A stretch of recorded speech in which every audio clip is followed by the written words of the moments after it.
Hello everyone. మనం ఈరోజు ఈ వీడియోలో హిస్టరీకి సంబంధించినంత వరకు, మోడర్న్ హిస్టరీకి సంబంధించినంత వరకు మనం కొన్ని క్వశ్చన్స్‌ని ఎక్స్‌ప్లెయిన్ చేయడం అయితే జరుగుతుందండి. నియర్లీ మనకి 40 క్వశ్చన్స్‌ని అయితే ఎక్స్‌ప్లెయిన్ చేయడం జరుగుతుంది. అది కూడా పార్ట్ 1 రూపంలో. ఎవరికైతే ఇది మోడర్న్ హిస్టరీ రిలేటెడ్‌గా ఉంటాయండి. మోడర్న్ హిస్టరీకి రిలేటెడ్‌గా ఉంటాయి. దయచేసి ఈ క్వెషన్స్‌ని అన్నిటిని కూడా ఆన్సర్ చేయడానికి ట్రై చేయండి. మనం చాలా ఫాస్ట్‌గా ఎక్స్‌ప్లెయిన్ చేయడం జరుగుతుంది. So, let's see. First question చూసినట్లయితే, who among the following founded Prarthana Samaj in 1867? 1867లో ప్రార్థనా సమాజ్ ఎవరు స్టార్ట్ చేయడం అయితే చేశారు అని అడగడం జరిగిందనమాట. With aim of the making people believe in one God. So, ఏకేశ్వర పాలన కోసం, బిలీవ్ ఇన్ వన్ గాడ్ కోసం సో ఎవరు ఎస్టాబ్లిష్ చేయడం అయితే గమనించవచ్చు. అంటే దయానంద్ సరస్వతి గారా, దేవేంద్రనాథ్ ఠాగూరా, ఆత్మారాం పాండురంగ, జ్యోతిరావు పులేనా అంటే ఆన్సర్ ఏమవుతుందో చెప్పండి. చూడండి, దయారాం సరస్వతి గారు పద్ 1875లో ఆర్య సమాజ్ అనేది స్టార్ట్ చేయడం అనేది గమనించవచ్చు. ఆర్య సమాజ్. దేవేంద్రనాథ్ ఠాగూర్ అనేది మన సభ తత్వబోధిని సభ 1839లో. తర్వాత చూసుకుంటే ఆత్మారాం పాండురంగ 1867లో ప్రార్థనా సమాజ్ ప్రార్థనా సమాజ్ ఎవరి ఆధ్వర్యంలో అంటే కేశవ చంద్రసేన్ ఆధ్వర్యంలో అయితే ఎస్టాబ్లిష్ చేయడం అయితే జరిగింది. ఎక్కడ జరిగిందంటే బొంబాయి అండి. బొంబాయిలో అయితే ఇతను స్టార్ట్ చేయడం అయితే గమనించవచ్చు. So option C will be the right answer for this question. ఎవరైతే సి అనే ఆప్షన్ పెట్టారో అది రైట్ ఆన్సర్ అవుతుందండి. ఎవరైతే సి పెట్టారో వాళ్ళకి ఒక మార్క్ వేసుకోవచ్చు. అలానే మీకు యొక్క మార్క్స్ మీరు చూసుకోండి, ఎన్ని మార్క్స్ వస్తున్నాయి అనేది. ఫైనల్గా ఎన్ని మార్క్స్ వచ్చాయో మీరు కామెంట్ రూపంలో తెలియజేయచ్చు. అలానే ఎవరైతే ఈ వీడియో చూస్తున్నారో దయచేసి లైక్ చేయండి. ఎందుకంటే 90% పీపుల్ అనేది సబ్స్క్రైబ్ చేయకుండా, లైక్ చేయకుండా చూస్తున్నారు. దయచేసి మీ యొక్క లైక్ అనేది మాకు ఇంపార్టెంట్ అండి. ఐఎమ్ రిక్వెస్టింగ్ యూ, లేదా I'm just imagine your self that ఇంత కంటెంట్ మీకు ఇస్తున్నామంటే మీ నుండి ఒక లైక్, మీ నుండి ఒక షేర్, మీ నుండి ఒక సబ్స్క్రైబ్ అనేది మినిమం ఎక్స్పెక్టేషన్ ఉంటుందండి. దయచేసి మీ నుండి మాకు రావాల్సిందంతా ఒకటే. దయచేసి లైక్ చేయండి. లేదు లైక్ చేయను అని కూర్చుంటే మనం ఏం చేయలేం కానీ ప్లీజ్ అండి లైక్ చేయండి. మీరు చెయ్యాలి కూడాను.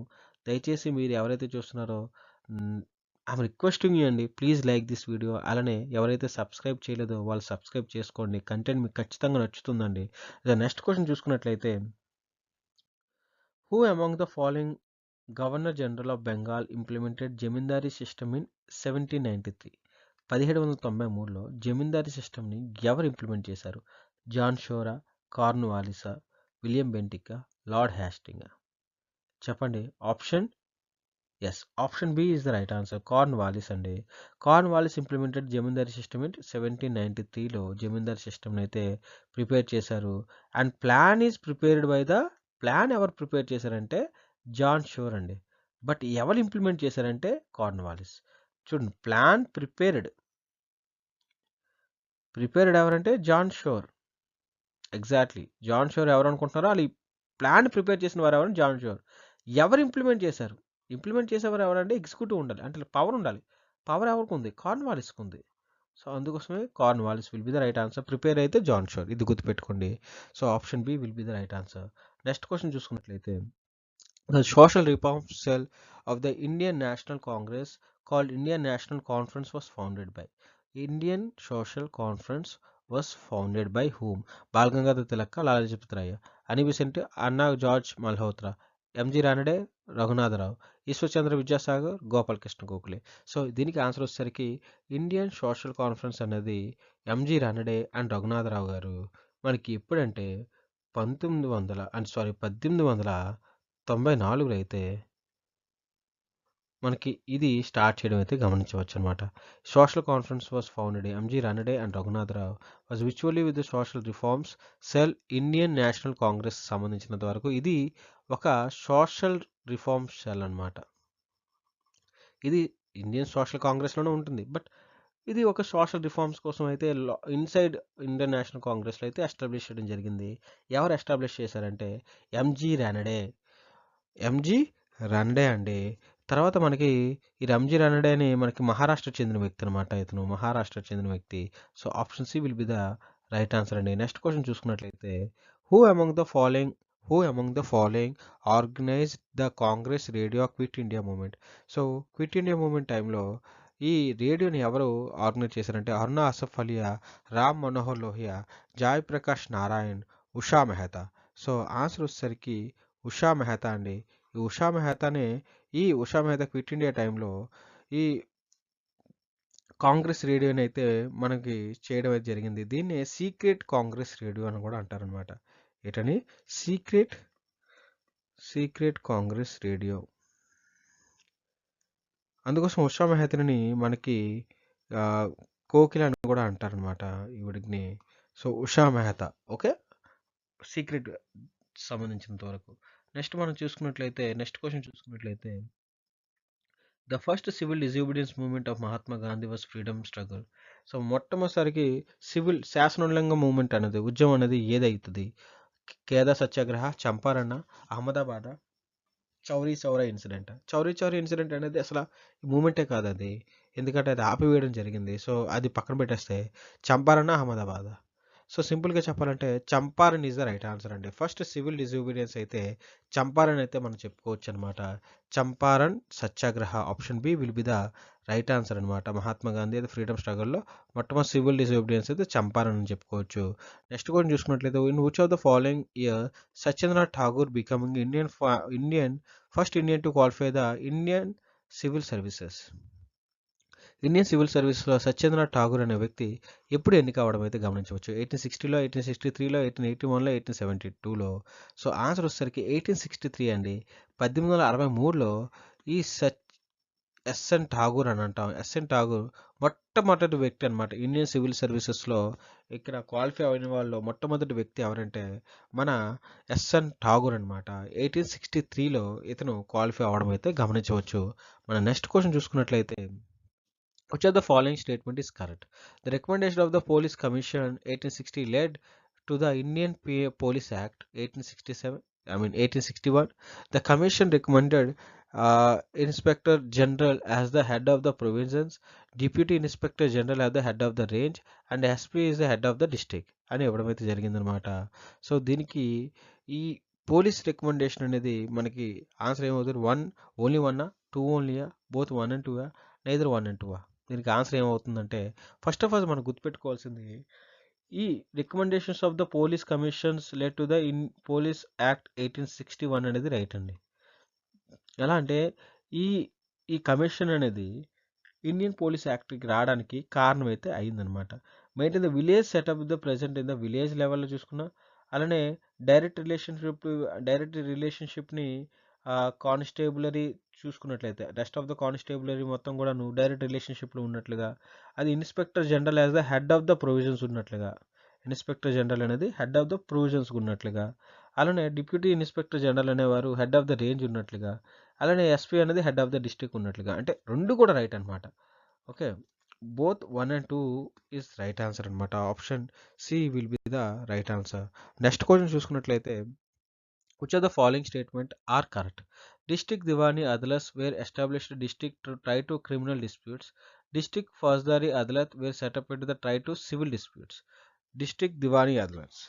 చూడండి, డిస్ట్రిక్ట్ దివానీ అదాలత్స్ అనేది established district the civil disputes కోసం అండి. ఇది అంటే ఇక్కడికి ఉల్టా చేస్తారు. డిస్ట్రిక్ట్ దివానీ అదాలత్స్. దివానీ అంటే చూడండి, దివానీ అనేసరికి మనీకి సంబంధించినంత వరకు సివిల్ రైట్స్, మనీ, ఆస్తి అవన్నీ ఉంటాయి కదా, సివిల్ రైట్ అవుతుంది. దివానీ వచ్చేసరికి district Diwani Adalat civil rights అండి, క్రిమినల్ రైట్స్ కాదు. డిస్ట్రిక్ట్ ఫౌజ్దారీ అనేసరికి సివిల్ రైట్స్ కాదు, క్రిమినల్ కేసెస్ అండి. సో రెండింటికి మార్చడం అయితే జరిగింది. So option D will be the right answer for this question. Next question చూసుకున్నట్లయితే మనం who among the following is called as the father of local self government? Lord Mayo, Lord Ripon, Lord Linlithgow, Lord Irwin. So option B is the right answer. Lord రిప్పన్ని మనకి స్థానిక సుప్రభాత పితామహుడిగా మనం పిలుచుకోవచ్చు. దాన్ని father of local self government అని కూడా అంటారనమాట. So option B will be the right answer for this question. Next మనం చూసుకున్నట్లయితే under the treaty 1792 nearly half of the Mysorean territory was taken over by the victors. Baramahal, Dindigal and Malabar went to the English, while Marathas got the region of surrounding the Tungabhadra and tributaries of Nizam acquired area from the Krishna beyond the Penna. Above referred treaty is A treaty ప్రకారం 1792లో గుర్తుపెట్టుకోండి, 1792లో జరిగిన treaty ఒకటే, అది treaty of Srirangapatnam. ఈ treaty of Srirangapatnam ద్వారానే మనకి ఈ Mysore territory మొత్తం కూడాను వెక్టర్స్కి వెళ్ళిపోయింది. బారామహల్, దిందుగల్, మలబార్ మొత్తం కూడా ఇంగ్లీష్కి వెళ్ళిపోవడం జరిగింది. అలానే మరాఠాస్ అందరూ కూడాను ఈ తుంగభద్ర నది దగ్గర, అలా నిజాం వాళ్ళు కూడాను తుంగభద్ర నది అటువైపు ఉన్న వాళ్ళందరూ కూడా తీసుకోవడం జరిగిందనమాట. సో ట్రీటీ ఆఫ్ శ్రీరంగపట్నం ఎప్పుడు జరిగిందంటే 1792లో జరిగిందండి. ఈ 1792లో అయితే ఈ ట్రీటీ ఆఫ్ శ్రీరంగపట్నం అయితే జరగడం అయితే మనం గమనించవచ్చు. నెక్స్ట్ క్వశ్చన్ చూసుకున్నట్లయితే under the treaty of Bassein the Peshwa agreed to cede the company territorial yielding income of 26 lakhs, to surrender the city of Surat, to give up all the claims to Chaudh and Nizam dominions, to accept the company arbitration in a difference between him and Nizam and Gaikwad. Choose the right answer. Which one is the right answer అండి? Treaty of basin సంబంధించినంత వరకు. Yes, మీరు గమనించినట్లయితే 4 కూడా right answer అండి. ఎందుకంటే ఈ treaty of basin అనేది మనకి ఎప్పుడు జరిగిందో 1802లో జరిగింది. దీని ప్రకారం to cede the company territorial yielding the income of 26 lakh right answer, surrender the city of Surat right answer, to give up all the claims of the chauth అనేసరికి ట్యాక్స్ సిస్టమ్ అండి. ఈ మరాఠా సిస్టంలో ట్యాక్స్ సిస్టమ్ చౌత్లోకి వస్తాయి కాబట్టి సో నిజాం డామినెన్స్ కోసం మొత్తం కూడా విడిచిపెట్టేయాలి. To accept the company arbitration of the difference between him and Nizam Gaekwad కోసం అనమాట. ఇది కూడా right answer. So option D will be the right answer for this thing. And next మనం చూసుకున్నట్లయితే నెక్స్ట్ క్వశ్చన్ చూసుకున్నట్లయితే which of the following are the features of the Swadeshi movement? Swadeshi movement యొక్క features ఏంటని అడిగారు. Emphasis of the self reliance, Swadeshi అనేసి self reliance, yes right answer. అలానే extensive participation of the peasantry, extensive participation, no it is not at all. So cultural revolution choose the cultural revivalizations, exactly. So option 1 and 3 is the right answer అండి. option 1 and 3, option C will be the right answer for this question. అలానే next question చూసుకున్నట్లయితే arrange the following was the chronological order in the which is signed. Treaty of Allahabad, treaty of Bassein, treaty of Srirangapatnam. Chronological order చెప్పండి. ఇది 1792లో వచ్చింది. Treaty of Bassein 1802లో వచ్చింది. So which one will be the right? First one వస్తుంది, 3 అనేది first వస్తుంది. So 3 first వచ్చి 2 సెకండ్ వచ్చిన వెయిట్ చూడండి. 3 ఫస్ట్ సెకండ్, 3 ఇది అవ్వదు, 3 ఇది అవుతుంది, ఇది అవుతుంది. సో 3 1 2 3 2 1. సో ఇవి చూసుకున్నట్లయితే 1 3 2 అవుతుందండి. 1 3 2 ఎందుకంటే ట్రీటీ ఆఫ్ అలహాబాద్ అన్నది బక్సర్ యుద్ధానికి సంబంధించింది కాబట్టి 1765కి సంబంధించింది. అన్నిటికన్నా ముందు ఏడవుతుంది ట్రీటీ ఆఫ్ అలహాబాద్, బక్సర్ వార్కి సంబంధించినంత వరకు. సో ఇవన్నీ కూడా మైసూర్ వార్స్కి ఇవన్నీ సంబంధించినవి. So treaty of Srirangapatnam 1792, treaty of Bassein 1802, treaty of Allahabad 1765 August 12న. సో ఇక్కడ గమనించినట్లయితే మనం సింపుల్గా మనం చెప్పాల్సిన విషయం ఏంటంటే 1 3 2 1 3 2 is the right answer. Option C is the right answer for this question. So next question చూసుకున్నట్లయితే which of the following was annexed by the British citing the doctrine of lapse? Doctrine of ల్యాబ్స్ను ఉపయోగించి కింది వాటిలో ఏది British వారు annex చేసుకున్నారు? Satara, Sambalpur, Nagpur, Jhansi, Awadh. So చూడండి, Satara is right answer, అలానే Jabalpur is right answer, Nagpur is right answer, Jhansi is right answer, Awadh also. ఇవన్నీ కూడాను మన బ్రిటిష్ వాళ్ళు తీసుకోవడం అయితే గమనించవచ్చు అనమాట. సో మొట్టమొదటిసారి చూసుకున్నట్లయితే మనకి 1848 నుండి 1856 వరకు కూడాను ఇది ప్రాసెస్ అయితే జరగడం అయితే గమనించవచ్చు. మనం మొదటగా చూసుకున్నట్టు సతారా ఎప్పుడండి అంటే 1848లో అండి. తర్వాత సరే సబల్పూర్ ఎప్పుడంటే 1850లో. అలానే తర్వాత ఉదయపూర్ ఎప్పుడంటే 1852. తర్వాత నాగ్పూర్ ఎప్పుడంటే 1853. తర్వాత ఝాన్సీ ఎప్పుడంటే 1854. ఓకే, 1854. సో ఇవన్నీ కూడా మనం చూసినట్లయితే 1 2 3 4 5 ఇవన్నీ కూడా గుర్తుపెట్టుకోండి. సతారా ఎప్పుడండి 1848, సబల్పూర్ 1850, నాగ్పూర్ ఇప్పుడు 1854, ఉదయపూర్ నాగ్పూర్ నెక్స్ట్ ఇవన్నీ కూడా 1853 నాగ్పూర్, ఝాన్సీ వచ్చేసరికి ఇప్పుడండి 1854లో. సో ఇవన్నీ కూడా మీరు చూసుకున్నట్లయితే మీకు ఈజీగా అర్థమయ్యే అవకాశం ఉందన్నమాట. ఫైనల్గా చూసుకుంటే 1856లో అవధ్, 1856లో అవద్దు అయితే మీరు గమనించవచ్చు అనమాట. సో నెక్స్ట్ క్వశ్చన్ చూసుకున్నట్లయితే దీనికి ఆన్సర్ ఏమవుద్ది? Option D. So next question చూసుకున్నట్లయితే which of the following movement was known as the Vande Mataram movement. Vande Mataram మూవ్మెంట్ని ఇదేనంటే civil disobedience movements, non cooperation, Swadeshi movement, quit India movement. Vande Mataram movement అంటే స్వదేశీ మూవ్మెంట్ అండి. స్వదేశీ మూవ్మెంట్ వేరు, స్వరాజ్ మూవ్మెంట్ వేరు. స్వరాజ్ మూవ్మెంట్ అంటే నాన్ కోఆపరేషన్. ఓకే, స్వదేశీ మూవ్మెంట్ వచ్చేసరికి మాత్రం ఈ వందే మాతరం మూవ్మెంట్ని స్వదేశీ మూవ్మెంట్ అని అంటారు. 1905లో అయితే దీనికి కారణం ఏంటంటే బెంగాల్ పార్టీషన్, మనకు తెలిసిన విషయం. ఓకే, నెక్స్ట్ క్వశ్చన్ చూసుకున్నట్లయితే the Curzon brought the Indian university act. Indian university act అనేది మనం తీసుకురావడం జరిగిందనమాట. And which remove the social sentence from the curriculum from private university to curb the nationalism. So దీనికి సంబంధించినంత వరకు ఏటవుతుందండి? రైట్ ఆన్సర్ చెప్పండి. So 1904లో మనకి యూనివర్సిటీ యాక్ట్ అయితే రావడం జరిగిందనమాట. సో దీనికి సంబంధించినంత వరకు ఏది రైట్ ఆన్సర్ అవుతుంది? దీనికి ఆన్సర్ అనేది మీరు కామెంట్ చేయండి. సో మ్యాక్సిమం దీనికి ఆన్సర్ ఏమవుతుందంటే brought the all the universities in India under the control of government అయితే అవుతుంది. గవర్నమెంట్ చెప్పు చేతుల్లో ఉంటే ఆటోమేటిక్గా అన్నీ అవుతాయి కదా, వాళ్ళు చెప్పినట్లు చేయొచ్చు కదా. So option C will be the right answer అనమాట. యూనివర్సిటీ యాక్ట్ ఎప్పుడు జరిగింది? 1904లో, అది గుర్తుపెట్టుకోండి, 1904లో. So option C will be the right answer.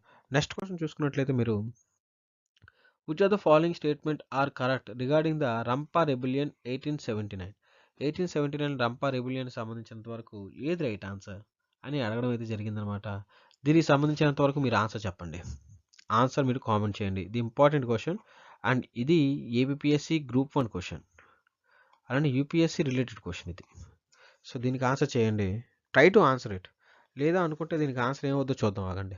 Rampa rebellion అనేది 1879లో వచ్చింది. Okay, the rebellion against the British of the hill tract of Visakhapatnam. నిజంగా విశాఖపట్నం అంటే విశాఖపట్నం. రంపా రెబిలియన్ ఎక్కడ స్టార్ట్ అయింది? Visakhapatnam. So of course right answer. తర్వాత చూసుకుని లెడ్ బై ద జమీందార్స్. ఇప్పుడు ఈ రంపా రెబిలియన్ ఎవరి వల్ల వచ్చింది? ఇది అంత ట్రైబ్స్ వల్ల వచ్చింది. సో జమీందార్స్ ఎందుకు వస్తారు? 2ని క్యాన్సిల్ చేసేయండి. 2 క్యాన్సిల్ చేస్తే ఇది రాంగ్ అవుతుంది, ఇది రాంగ్ అవుతుంది. So 1 and 3. So 1 already right అని కాబట్టి సరిపోయింది. సో థర్డ్ వన్ రైట్ అయితే అప్పుడు సి రైట్ ఆన్సర్ అవుతుంది. Ban of the toddy tapping was the important factors of the behind the rebellion. So toddy tapping అనేది బ్యాన్ చేశారు. Exactly right answer. Option 3 will be the right answer. So option C is the right answer అనమాట, మనం చెప్పుకోవాల్సిన విషయం. Okay, so మనం toddy tax అని అంటారనమాట. Toddy tax అని మొత్తానికి ఒక పన్నులకు సంబంధించినంత వరకు. టాడీ ట్యాపింగ్ అనేసరికి పన్నులకు సంబంధించినంత వరకు, కన్ఫ్యూజ్ అయితే అవ్వద్దు. Okay, so option C will be the right answer for this question. మనం చూసినట్లయితే ఆప్షన్ సి అనేది రైట్ ఆన్సర్. నెక్స్ట్ క్వశ్చన్ చూసుకున్నట్లయితే the Kheda peasant movement was mainly concerned with. The Kheda peasant movement was అనేది దేని కన్సర్న్ చేసింది? So implementation of the ceiling laws of the Kutch region, remission taxes for the farmers following the failure of the harvest.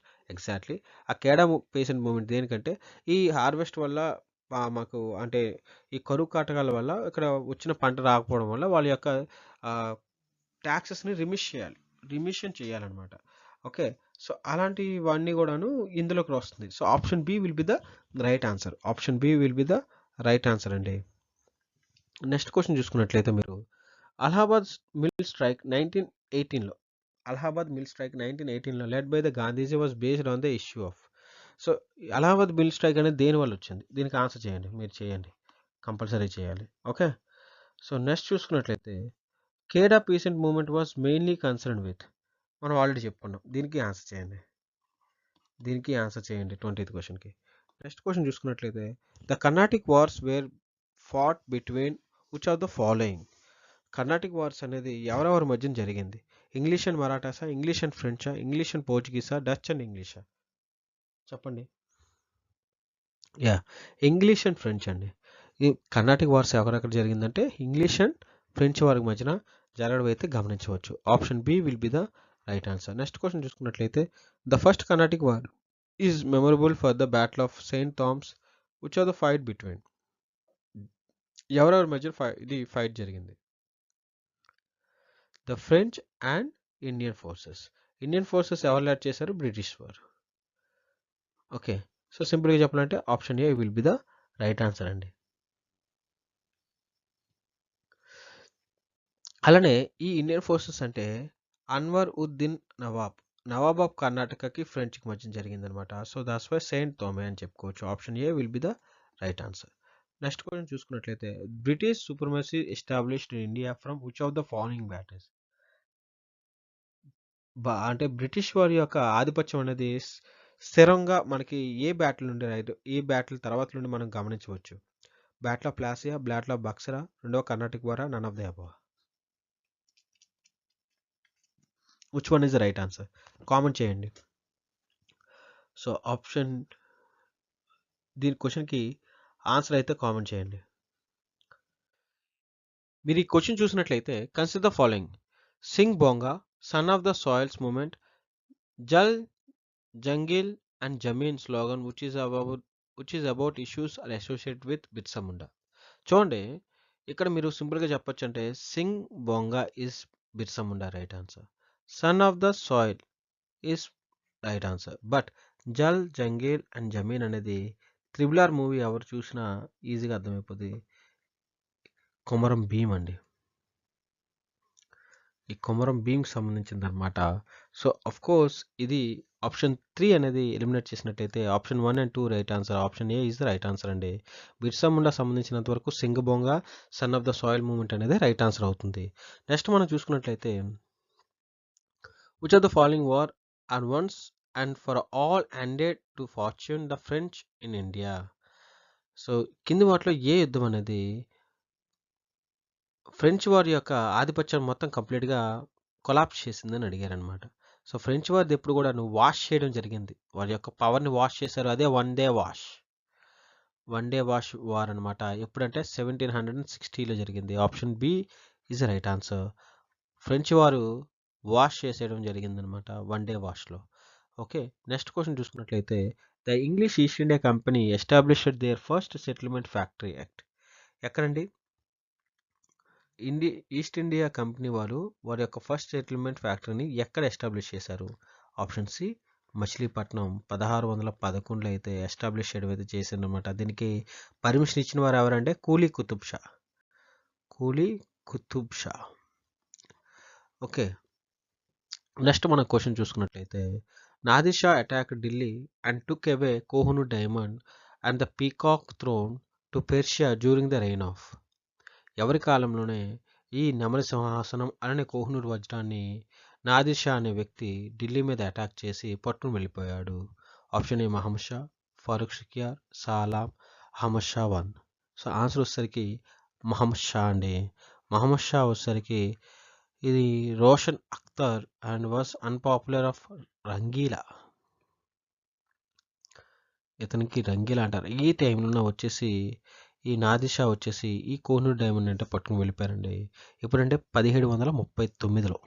ఎప్పుడంటే 1739వ సంవత్సరంలో అయితే జరగడం అయితే గమనించవచ్చు. Next మన క్వశ్చన్ చూసుకున్నట్లయితే which of the following is provided 1 lakh rupee promoting education British India.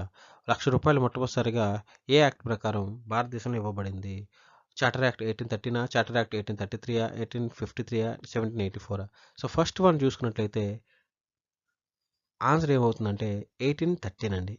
1813వ సంవత్సరంలో 1 lakh rupee అయితే ఇవ్వడం అయితే గమనించవచ్చు అనమాట. Option B will be the right answer. Next question చూసు.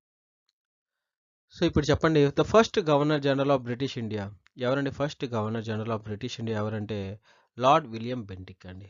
Lord William Bentinck is right answer. Option B will be the right answer అండి. అలానే next question చూసుకున్నట్లయితే portfolio system was introduced during the which of the following act. Portfolio system అనేది ఏ act ప్రకారం మనకి రావడం జరిగింది అంటే ఇండియన్ కౌన్సిల్స్ యాక్ట్ 1861, 1861 యాక్ట్ ప్రకారం అయితే రావడం అయితే గమనించవచ్చండి. So under the Indian councils act 1861 lord Canning ఎవరండి? Lord Canning. ఎందుకంటే 1857లో అతనే ఉన్నారు కదా, లార్డ్ క్యానింగ్ అనమాట. పోర్ట్ఫోలియో సిస్టమ్ని అయితే తీసుకుని రావడం అయితే గమనించవచ్చు 1861కి. సో నెక్స్ట్ క్వశ్చన్ చూసుకున్నట్లయితే consider the following statements regarding Indian councils act 1892 ప్రకారం కింది వాటిలో ఏది రైట్ ఆన్సర్ అవుతుందో చూద్దాం. Provided for the first time the platform for indirect elections. అలానే a law member was appointed for the first time governor general in council. So గమనించినట్లయితే ఇది second చూడండి, a law member was appointed. ఎప్పుడు appoint చేశారంటే 1833లోనే అయిపోయింది అది. So 1892కి వచ్చేసరికి అది కాదు. సో అది రెండోది రాంగ్ అవుతుంది.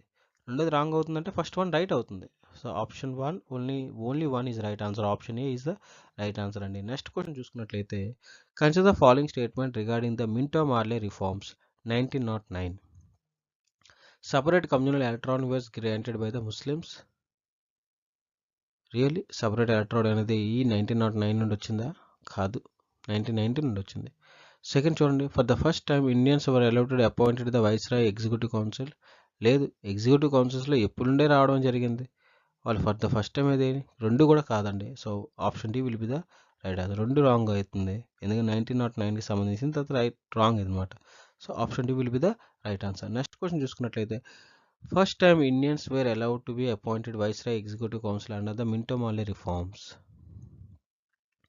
Consider the following statement.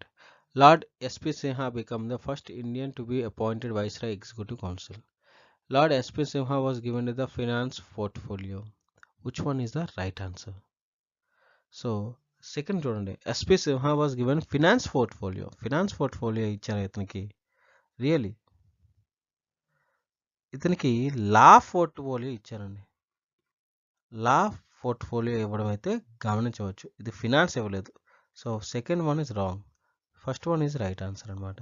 SP Simha అనేవారు అతను మనకి సర్వసాధారణంగా తెలిసిన విషయమే కాబట్టి ఫస్ట్ ఎగ్జిక్యూటివ్ కౌన్సిల్ మెంబర్ అవ్వాలంటే SP Simha. Okay, next question చూసుకున్నట్లయితే కన్సిడర్ ఫాలోయింగ్ హోమ్ చార్జెస్ అంటే ఏంటి?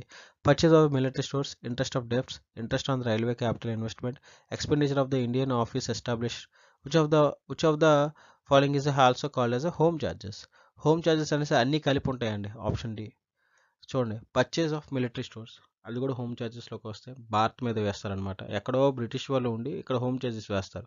వాళ్ళు బ్రిటిష్ వాళ్ళందరూ కూడా ఇక్కడ ఉండి మన మీద దగ్గర వాళ్ళు చేసిన మిలిటరీ ఖర్చు మొత్తం కూడా మన మీద వదులుతున్నారు అనమాట. దాన్నే హోమ్ ఛార్జెస్ అంటారు. ఆ హోమ్ ఛార్జెస్లో purchase of military stores include అవుతాయి, ఇంట్రెస్ట్ ఆన్ డెప్స్ ఇంక్లూడ్ అవుతాయి, interest on the railway capital investment అవుతుంది, ఎక్స్పెండిచర్ ఆన్ ఇండియా కూడాను ఇందులోకి రావడం జరుగుతుంది అనమాట హోమ్ ఛార్జెస్ అనేది.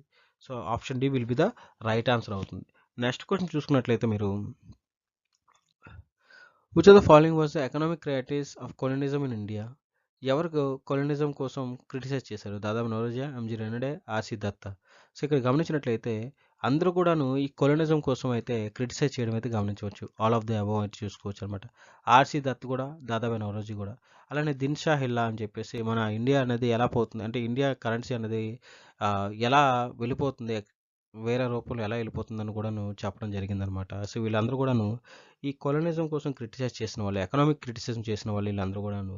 అలానే మీ have to know it RC Dutt, MG Ranade and Dadabhai Naoroji, ఈ ముగ్గురు కూడాను. నెక్స్ట్ క్వశ్చన్ చూసుకున్నట్లయితే consider the following statements regarding Montagu Chelmsford reforms అనమాట. మౌంటైన్ చేమ్స్ఫోర్డ్ రిఫార్మ్స్కి సంబంధించినంతవరకు ఇది right answer. Diarchy was established in the central level. Under diarchy subjects power were divided into the reserve transfer list. ఏది right answer అవుతుంది? Diarchy was established at the central level is really Diarchy established at the provisional level and central level కాదు, ఇది provisional level. So option 1 is wrong answer. Option 2 only B is the right answer అన్నమాట. Only 2 answer is the right answer మనం చెప్పుకోవచ్చు. Next question చూసుకున్నట్లయితే ఇప్పుడైనా ఈ questions చూస్తున్నారంటే వాళ్ళు దయచేసి లైక్ చేయడం మాత్రం మర్చిపోవద్దు. Okay, and the office of the Indian high commission was created for the first time in London to promote the cultural trade and the commerce links between the Indian London under the which of the following act. The high commission, Indian high commission అనేది ఎప్పుడు establish చేయడం జరిగింది? అప్పుడంటే Montagu Chelmsford రిఫార్మ్స్లో అండి. Option C will be the right answer. Montagu Chelmsford రిఫార్మ్స్లో. Okay, the office of the High Commissioner was created the first time in London to promote cultural trade and the commerce link between India and London was created under the Montaigne Chelmsford Reforms. దగ్గర అయితే గుర్తుపెట్టుకోండి, high commissioner office అనేది Montagu Chelmsford రిఫార్మ్స్లోనే మాత్రం మనం చెప్పుకోవాలన్నమాట. So next మనం చూసుకున్నట్లయితే consider the following statement during the East India company regime. Satara, Udaipur, Jhansi, Nagpur. Which of the state of the annexed by the application of doctrine of lapse. So సింపుల్గా చెప్పాలంటే ఇవన్నీ కూడా ఉండండి, ఇవన్నీ కూడా option D all of the above. మనం already చెప్పుకున్నాం సతారా ఎప్పుడంటే 1848లో, ఇవన్నీ కూడా ఝాన్సీ చేశారు 1856లో. సో ఇవన్నీ కూడా నాగ్పూర్, జవదేపూర్ ఇవన్నీ కూడా మనకి 1853 అనుకుంటా.